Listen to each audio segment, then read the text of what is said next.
आज के इस कार्यक्रम में एम ब्रह्मास्मि जो संस्थान काम करता है, मैं उसके प्रति बहुत आभारी हूँ, क्योंकि उन्होंने आज मुझे सामाजिक समरसता के ऊपर विषय रखने का सौभाग्य प्रदान करा है।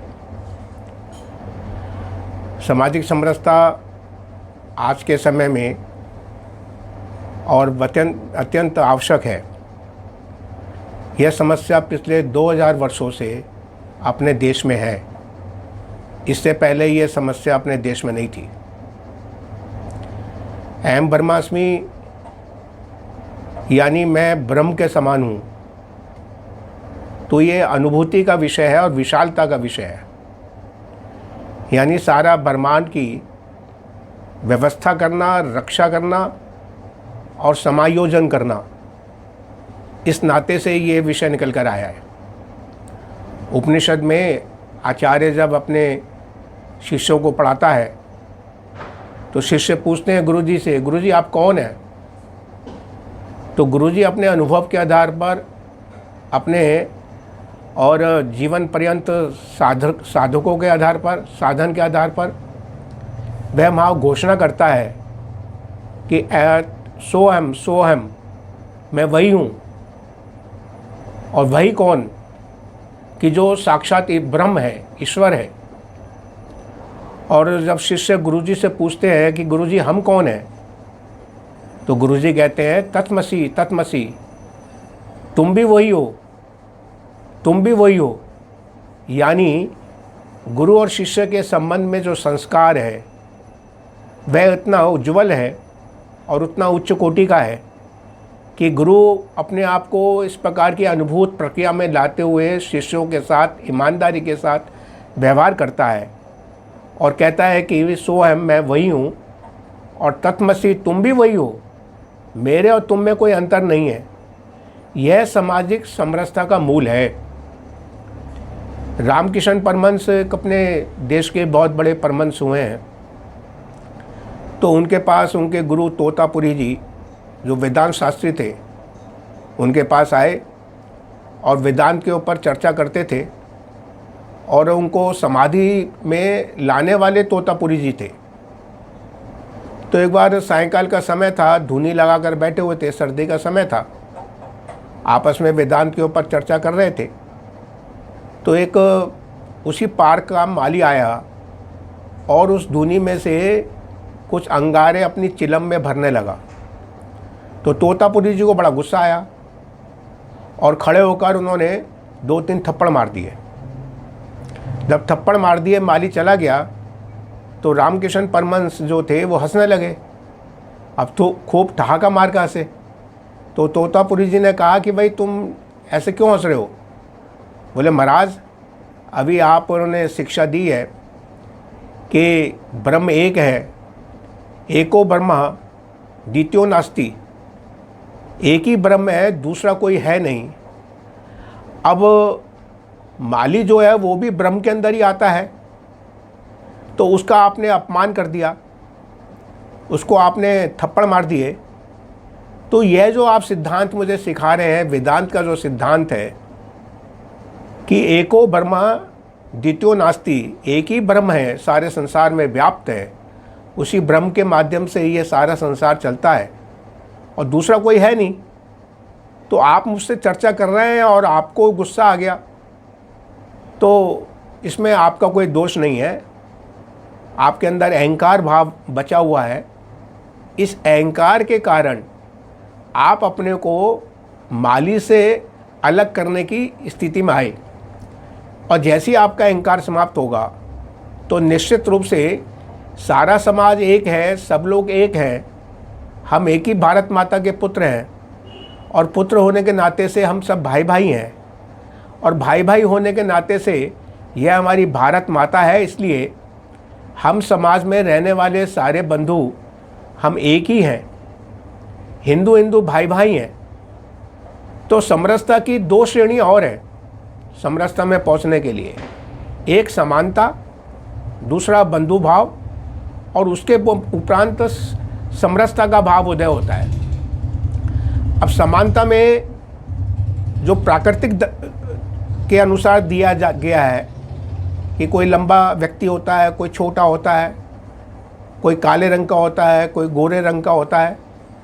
तो इसमें प्रकृति जो प्रदत्त है इसमें तो समानता नहीं हो सकती, लेकिन समानता की दृष्टि से वह आर्थिक पक्ष और सामाजिक पक्ष और न्याय पक्ष की दृष्टि से वह सब लोगों के बराबर का हकदार है।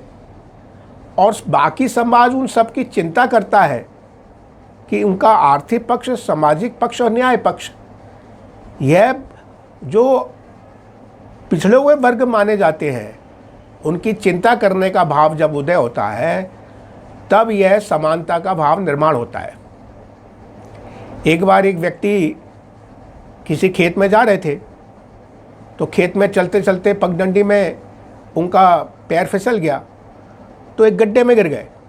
गड्ढा यानी छोटा था, तो छोटा गड्ढा होने के नाते से ऊपर जो व्यक्ति थे उन्होंने अपना हाथ बढ़ाया, यानी थोड़ा झुके नीचे, और जो नीचे व्यक्ति था वह भी ऊपर आने की प्रक्रिया में आया। वो अपने पंजों के बल खड़ा हुआ और ऊपर आने के बाद ऊपर आया। ऊपर में जो इसका हाथ नीचे आ रहा था, दोनों ने हाथ पकड़ा और जो नीचे का व्यक्ति था वह भी ऊपर आया। यानी हमारा जो अप्रशता जिनको मानते हैं, जिनको हम पिछड़ा हुआ वर्ग मानते हैं, उनको स्वयं ऊंचा उठने का प्रक्रिया में आना है, परिश्रम करना है, एक बात। दूसरी बात, जो ऊपर उठा हुआ व्यक्ति है या समाज है या वर्ग है, उनको भी नीचे गिरे हुए व्यक्ति को नीचे है समानता की दृष्टि से, असमानता की दृष्टि से, तो वह ऊपर उठाने का प्रयास उनको करना है। दोनों का सामंजस्य होना जरूरी है और यह अनुभूति होनी भी जरूरी है कि हम सब भाई जो हैं, हम भाई हैं, इस नाते से हम सब सुरक्षित हैं। एक दूसरे की सुरक्षा का भाव जो है, कश्मीर से लेकर कन्याकुमारी तक, गुजरात से लेकर कामरूप तक, इसमें कोई भी व्यक्ति रहता है, उसकी सुरक्षा का भाव जब निर्माण होता है तब यह बंधुत्व का भाव निर्माण होता है। और जब बंधुत्व का निर्माण होता है तब सामाजिक समरसता का निर्माण होता है। और सामाजिक समरसता में काम करते हुए एक अद्भुत आनंद की अनुभूति है। अब्दुल कलाम अपने देश के राष्ट्रपति थे, उससे पहले वो बड़े साइंटिस्ट रहे हैं और बड़े बड़े मिसाइल्स उन्होंने बनाए हैं। एक सरकार में तो वो सुरक्षा सलाहकार भी थे। तो जब राष्ट्रपति थे तो पुणे के एक स्कूल में गए और बच्चों से संवाद करते थे। तो एक बच्ची ने पूछा कि सर, आपके जीवन में कभी आनंद आया है? तो राष्ट्रपति जी ने कहा हाँ आया है। तो उन्होंने कहा अनुभव बताइए, कब आनंद हुआ है? तो बोले मैं एक बार एक विद्यालय में गया और मुझे अनुभव हुआ कि ये जो पोलियोग्रस्त बच्चे हैं, इनके पैर के अंदर नीचे 4 किलो के वजन के जूते पहनने पड़ते हैं और वह घसीटते चलते चलते, और उनको बड़ा दिक्कत होती है। वो बच्चे जो दौड़ रहे हैं उनके समान वो दौड़ नहीं पाते और चलते चलते उनको बड़ी दिक्कत होती है। तो वो प्रयोगशाला में आए और प्रयोगशाला में अपने साथियों से उन्होंने बात करी और उन्होंने निर्णय करा कि ये जो पोलियोग्रस्त बच्चे हैं, इनके जूते का निर्माण हम करेंगे। 4 किलो जूते की जगह उन्होंने 400 ग्राम का जूता बनाया, एक पैर में, दूसरे पैर में। फिर एक विद्यालय में गए, प्रिंसिपल महोदय से बात करी कि आपके विद्यालय में कोई पोलियोग्रस्त बच्चा है? बोले हाँ है। तो उन्होंने 4-5 प्रकार के जूते लेकर आए थे, अलग अलग साइज़ के। तो उस बच्चे को बुलाकर उस बच्चे को जूता पहनाया और जूता बनाने के बाद जब बच्चे स्कूल की छुट्टी हो गई तो स्वाभाविक रूप से सारे बच्चे गेट की तरफ भागते हैं, हो हल्ला करते हुए, शोर मचते हुए। तो यह प्रिंसिपल महोदय और अब्दुल कलाम बालकनी में फर्स्ट फ्लोर पर खड़े थे। अब यह जो बच्चा जो 4 किलो का जूता पहनता था, जब उसने 400 ग्राम का जूता पहना तो वह भी अन्य बच्चों के साथ दौड़ता हुआ और गेट के पास पहुंचा और वहाँ पर उन्होंने देखा कि उसके माता पिता खड़े हैं। और जैसे अपने माता पिता को देखा तो वह उछलकर पिताजी की गोद में जाकर उछलकर बैठ गया। अब पिता की आंखों में आंसू, माँ की आंखों में आंसू, उधर डॉक्टर कलाम की आंखों में आंसू। यह जो पोलियोग्रस्त बच्चा है यह अन्य बच्चों के बराबर दौड़ने लगा है। ऐसी अनुभूति उसके अंदर आई कि मैं शारीरिक रूप से अन्य बच्चों का साथ चल सकता हूँ।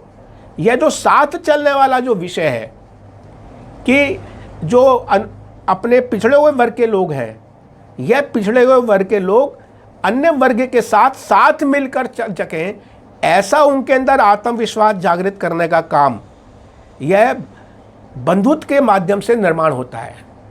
और जब परोपकार की भावना से जब काम किया जाता है, दर्द महसूस होता है कि मेरे समाज का बंधु है, वह अभी भी पिछड़ा हुआ क्यों है, और उसका पिछड़ा हुआ होने के बाद भी उसके प्रति अप्रसन्नता का भाव क्यों है, उसके प्रति एक घृणा का भाव क्यों है, एक हे दृष्टि से उनको क्यों देखते हैं। इस प्रकार की जब चीज़ें समाज में अप्राकृतिक हैं, क्योंकि हम जानते हैं कि हर व्यक्ति के और शरीर के अंदर ईश्वर का वास है। हमारे यहाँ कहा गया है कि कण कण के अंदर ईश्वर है, और कण कण के अंदर ईश्वर है, और हम मनुष्य के अंदर, वो भी इस भारत माता के पुत्र के साथ हम जब भेदभाव करते हैं तो बड़ा असहनीय पीड़ा होती है। उन वर्गों के साथ कदम से कदम मिलाते हुए, उनको साथ लेते हुए, जो परोपकार की भावना के साथ करेंगे, बदले में कुछ चाहिए नहीं, बगैर अहंकार के जब हम काम करेंगे तो धीरे धीरे ये समाज समरसता की ओर बढ़ेगा। और इसलिए सामाजिक समरसता की दृष्टि से प्राथमिक स्तर पर और समाज के स्तर पर हम मंदिर में प्रवेश सबको हो, कुएं में सबका प्रवेश हो, और शमशान के अंदर सबका प्रवेश हो। अभी पिछले दिनों हमारे देश के अंदर मंदिर में भी प्रवेश करने की अनुमति नहीं थी। डॉक्टर अम्बेडकर, भीमराव अम्बेडकर जी का हमारे सामने उदाहरण है। उनको मंदिर में प्रवेश नहीं करने दिया। उस मंदिर के पुजारियों के जो पोते हुए हैं, उन्होंने अपनी गलती सुधारी, और जो हमारे कथाकथित समाज के बंधु कहे जाते हैं, उनको अपने कंधे पर बिठाकर पुजारी महोदय मंदिर में उनको साथ लेकर, बैंड बाजे के साथ उनको लेकर मंदिर में प्रवेश कराया, उनका यज्ञ के अंदर उनका आहुति दिलवाई और उनका सम्मान करा। तो मंदिर में प्रवेश करने की दृष्टि से सारा समाज एकजुट है। अभी कुछ स्थानों पर शमशान भी अलग अलग बने हुए हैं, ये उस वर्ग का शमशान है, ये उस वर्ग का शमशान है, यानी मरने के बाद दाह संस्कार भी अलग अलग स्थानों पर होगा, ऐसा अभी भी हमारे समाज में दिखाई देता है। तो ये प्राथमिक 3 स्तर हैं कि कुएं के लिए सब पानी पिएं, सब इस्तेमाल करें, मंदिर में सब प्रवेश करें, और शमशान में भी सब जा सकें। ऐसी अनुभूति अपने समाज के अंदर आएगी तो धीरे धीरे हम उन वर्गों का विश्वास अर्जित करेंगे, और विश्वास अर्जित करेंगे तो वह मुख्य धारा में आकर इस देश के विकास में, इस देश के उत्थान में अपना जीवन लगाएंगे, खपाएंगे, परिश्रम करेंगे। नहीं तो राजनीतिक स्तर पर ऐसे वर्ग का और दुरुपयोग होता है। राष्ट्रीय तत्व हिंदू समाज को तोड़ने का प्रयत्न करती हैं, और जब तोड़ने का प्रयत्न करती हैं तो भारत माता के जो सपूत हैं, भाई भाई हैं, उनमें भेदभाव के साथ साथ उसमें एक दूसरे लोग उनका दुरुपयोग करते हुए और अपने देश को टुकड़े टुकड़े कराने की योजना में जो लोग लगे हुए हैं, वह उनका दुरुपयोग करते हैं। इसलिए आज की आवश्यकता की दृष्टि से अपने देश के अंदर सामाजिक समरसता का पहला कार्य है। इससे बड़ा कार्य आज अपने हिंदू समाज में दिखाई नहीं देता। नेमी कुमार जो थे वो एक बहुत बड़े राजकुमार थे, और बाद में वो प्रसिद्ध नेमी कुमार जैन बने, जैन संप्रदाय के अपने साधु संत बने। तो राजकुमार थे, तो उनकी शादी होने लगी। अब शादी होने लगी तो रथ पर बैठकर वो सारी सजावट वगैरह, जो जिसकी शादी होती है, दूल्हा होता है, वो अपनी पत्नी के ख्यालों में डूबता हुआ और रथ पर जा रहा था। अचानक उसको चीत्कार सुनाई दिए। जब चीत्कार सुनाई दिए तो उन्होंने रथवान से पूछा, सारथी से पूछा कि भाई ये चीत्कार कौन कर रहा है। बोले महाराज, यह जो आपका आज भोजन होने वाला है, जो ब्रातियों का भोजन होने वाला है, उसमें इन पशुओं को लाया गया है और इन पशुओं को मारकर व्यंजन बनाए जाएंगे, इसलिए ये पशु चित्कार कर रहे हैं। तो राजकुमार ने और तुरंत कहा, सारथी रथ रोको। और जैसे रथ रुका तो वह तुरंत उस पंडाल में गए जहाँ पर पशु बंधे हुए थे, और पशुओं के बंधन को उन्होंने अपने हाथों से खोल दिया। और पशु जो थे बड़े खुश होते हुए उन्होंने दौड़ लगा दी। उनके हाथ में कंगन बंधा हुआ था विवाह का, उस कंगन को भी धीरे धीरे जो गांठें लगी हुई थी, एक एक गांठ करके वह सारा का सारा कंगन उन्होंने खोल दिया। मनुष्य के जीवन में भी इसी प्रकार की गांठें रहती हैं। जब तक वो गांठें खुलेंगे नहीं तब तक संपूर्ण समाज एक है, ऐसी अनुभूति का भाव पैदा नहीं होगा, जन्म नहीं लेगा। और वह रथ को छोड़कर जंगल की तरफ प्रवेश कर गए। जो उनकी पत्नी थी वह रंजूला नाम की, वह भी उनके पीछे पीछे सफ़ेद वस्त्र धारण करके जंगल की तरफ प्रवेश कर गए। कहने का तात्पर्य क्या है कि पशुओं के प्रति भी करुणा का भाव, जब हमारे देश के अंदर, समाज के अंदर ऐसा साहित्य विद्यमान है और ऐसी विरासत विद्यमान है कि जहाँ अनुभूत करते हुए, अनुभव करते हुए हम अपने सामाजिक जीवन की जो रचना है वह एक एक जीव की, एक एक मनुष्य की चिंता करते हुए करुणा के भाव के साथ जब तक होगा नहीं तब तक ये बात बनने वाली नहीं है। और धर्म का प्रमुख आधार भी एक करुणा का भाव है। अगर धर्म को मानना है तो उसमें करुणा होनी अत्यंत आवश्यक है। करुणा नहीं होगी तो वो धर्म नहीं है, वह कर्मकांड है। और भारतीय वाङ्मय के अनुसार, हिंदू संस्कृति के अनुसार करुणा एक महत्वपूर्ण और विचार है, संस्कार है। करुणा के बगैर कोई धर्म बन नहीं सकता, हो नहीं सकता। और करुणा के बगैर समाज के अंदर न्याय भी नहीं हो सकता। न्याय भी एक धर्म का अंग है, लेकिन करुणा होनी अत्यंत आवश्यक है। और जब करुणा होगी तो हम सामाजिक जीवन में प्रत्येक व्यक्ति के साथ खड़े हुए हैं, सबके सुख दुख के साथ खड़े हुए हैं, ऐसा अनुभव होगा तो निश्चित रूप से सारे समाज को, सारे देश को लाभ होगा। हम सब जानते हैं कि दिवाली का मौसम आ रहा है और दिवाली के अंदर हर घर के अंदर दीपक जलता है। और हमारे जितने भी तीज त्यौहार हैं, उत्सव हैं, वह सारे के सारे नीचे के वर्ग को आर्थिक रूप से संबल बनाने के लिए है। नारियल की पूजा होगी तो समुद्र के किनारे रहने वाले लोगों की होगी, और अन्य अन्य चीज़ें, पान के पत्ते की पूजा होगी और कलश की पूजा होगी, रुई की पूजा होगी, कपड़ों की पूजा होगी। यानी जो भी हमारे जीवन में पूजा के लिए काम आने वाली चीज़ है वह सब अपने समुदाय के अंदर उल्लास पैदा करने के लिए, उत्साह पैदा करने के लिए, आर्थिक संबलता बढ़ाने की दृष्टि से है। तो यह जब समाज की अनुभूति होगी, मेरा अपना समाज है, मेरे अपने बंधु हैं, तब ये जाकर क्रिया होगी। नहीं तो थोड़े से लालच के अंदर हम विदेशी सामान खरीदने की तरफ तत्पर हो जाते हैं। हमें पता ही नहीं चलता कि हमारे समाज के बंधुओं की क्या स्थिति है, दिया बनाने वाले कुम्हार के बंधु की क्या स्थिति है, ये हम सोचते ही नहीं। तेल बनाने वाले व्यक्ति की क्या स्थिति है, हम सोचते ही नहीं है।